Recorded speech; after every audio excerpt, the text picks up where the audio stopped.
ఆ యొక్క ప్రభుత్వ సొమ్ముకి కస్టోడియన్ గా అనేటువంటి బాధ్యత వాళ్ళలో పెరగాలి. అలా పెరిగినప్పుడు మాత్రమే ఇలాంటి యొక్క ఏదైతే వృధా ఖర్చులు ఉంటాయో ఆ ఖర్చులకు సంబంధించినటువంటిది కొంత మనం దాన్ని కంట్రోల్ చేయగలిగినటువంటి ఇది రాష్ట్ర ప్రభుత్వానికి చెందినటువంటిది. ఎవరి సొంత సొమ్ము కాదు, ఎవరి జేబులోంచి చేయద్దు. పార్క్ హయాత్కు ₹1,00,000 ఖర్చు పెట్టినా కూడా అది తప్పే.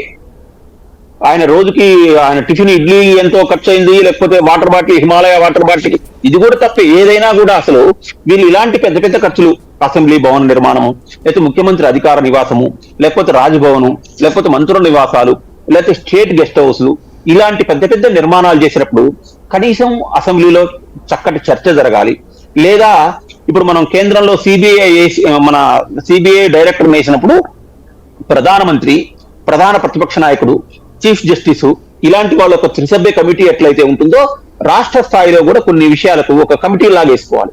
ముఖ్యమంత్రి, ప్రధాన ప్రతిపక్ష నాయకుడు, రాష్ట్ర ప్రభుత్వ ప్రధాన కార్యదర్శి ప్లస్ మన చీఫ్ జస్టిస్, రాష్ట్ర హైకోర్టు చీఫ్ జస్టిస్, ఇలాంటి వాళ్ళు కూర్చొని అసలు దానికి మొత్తం ఓవరాల్ ఖర్చు ఎంత అవుతుంది, ఆ ఖర్చుకు సంబంధించినటువంటిది మనకు అవసరమా, మన బడ్జెట్ పరిధిలో ఉంటుందా లేదా, దీనికి సంబంధించినటువంటిది మనం ఆర్థికంగా లోటు ఉన్నటువంటి రాష్ట్రంలో ఈ ఖర్చును మనం ఎట్లా మీట్ అవుతాం, ఇదేటువంటిది ఒక సుప్రధానమైనటువంటి వాతావరణంలో చర్చలు జరిగినట్లయితే ఈ రోజు నిన్ను వాళ్ళని మిమ్మల్ని అనుకునేటువంటి ఒక అనారోగ్యకరమైనటువంటి వాతావరణం ఉండదు అనేటువంటిది నా యొక్క అభిప్రాయం. సరే, అయిందేదో అయింది.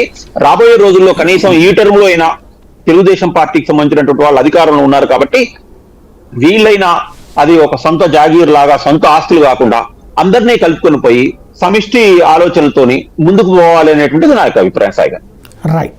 ఇక పోలవరం, వారం వారం పోలవరం అంటూ గతంలో ఒక్క నిమిషం దీనికి ఏదైనా అవకాశం ఇస్తారండి? చెప్పండి. వెంకటరెడ్డి గారు చెప్పినప్పుడు చాలా మంచి విషయం చెప్పారు.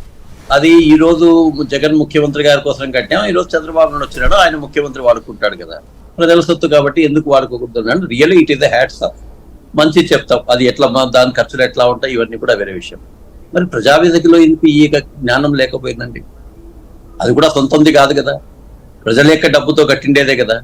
ఆ ప్రజావేదికను అట్లే ఉపయోగించిండవచ్చు కదా.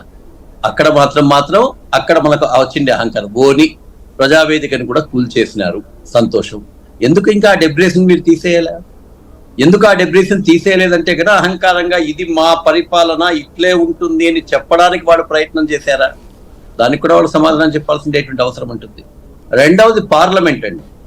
ఇక్కడ 30 రూములకు సంబంధించి 500 కోట్లు అయితే ఈ మధ్యనే నిర్మించినటువంటి పార్లమెంటు ఎంత ఖర్చు అయిందో వాళ్ళని చెప్పమనండి. మళ్ళా నేను చెప్తే మళ్ళీ దానికి అదేదో వేరే రకంగా మాట్లాడతారు.